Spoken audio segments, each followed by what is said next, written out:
and I was so tired and hungry that I was going way too fast.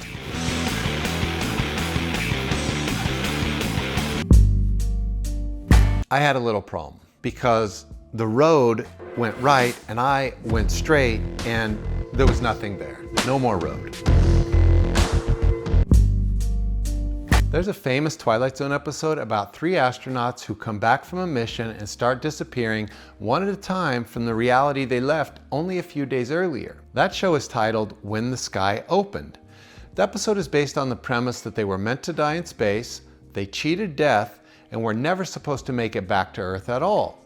And so these 3 guys simply get erased from the timeline one by one. So I don't know how influential that particular Twilight Zone episode was on my life, but I do know that the show was the #1 most influential thing I ever saw growing up, and to this day it ranks at the very top of what I consider to be high art when it comes to television. I mean, there's nothing even close. New Year's Eve every year I would sit glued to the TV for the Twilight Zone marathon, and this was one of the episodes I would wait for. So when I got to see that episode once a year, I had no idea at the time that the journey that the astronauts were going through would play such a big part in my life. Now, if we back up to the beginning of this episode, or back up to a few episodes ago where I was sitting on the sidewalk waiting for my bagel sandwich to get made, thinking about how the girl at the counter wouldn't look at me at all, I'm sitting there and I start feeling like one of the guys in this episode. But I swear to you, I had no conscious memory of the show. I mean, I had no conscious memory of anything because I was experiencing a serious adrenaline dump from the 6-hour ride combined with exhaustion that happens at the end of every 6-hour ride, let alone one where you Superman it right off the side of a cliff. So I'm sitting there on a nice Sunday morning in January, and I felt like I just didn't belong in that reality anymore at all. Like I wasn't even there, like I was invisible. It was super busy on the street, but it was totally silent, like someone just hit the mute button. I couldn't hear anything. At the same time, I knew I had cheated death again.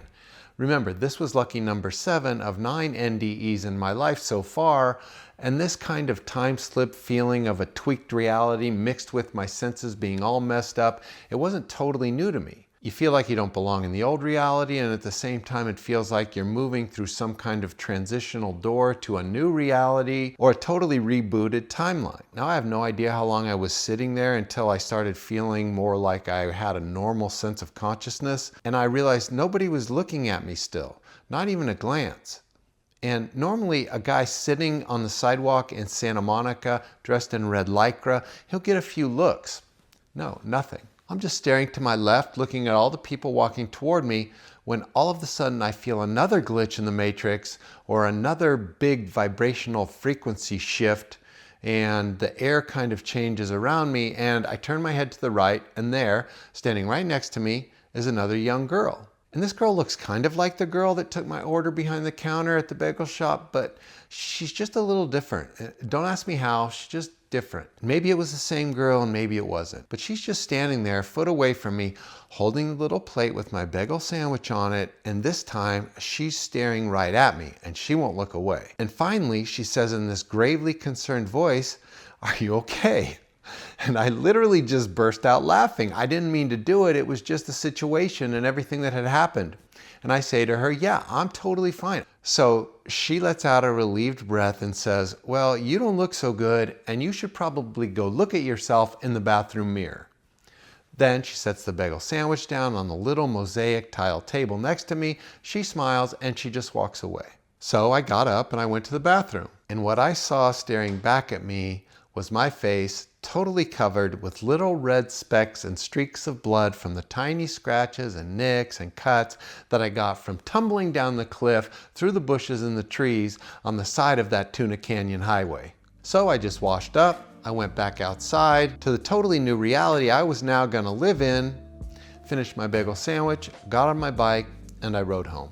Now, since I taped this story, I've done some research on NDEs, and there have been some really interesting studies done, as well as a whole host of testimonies from people who have had these things. So whether you've had a classic NDE where your heart actually stops, or you've had a near-death experience where you got transported into some alternate realm, I would love to hear about those things in the comments. And if you have an acronym for what we should call these times when we have these experiences where your heart actually stays beating, but your consciousness shifts, I would love to hear that. So fire away, and I hope to see you in 3 days. Thanks for watching. This is weird. It's just plain weird. Like I just don't belong.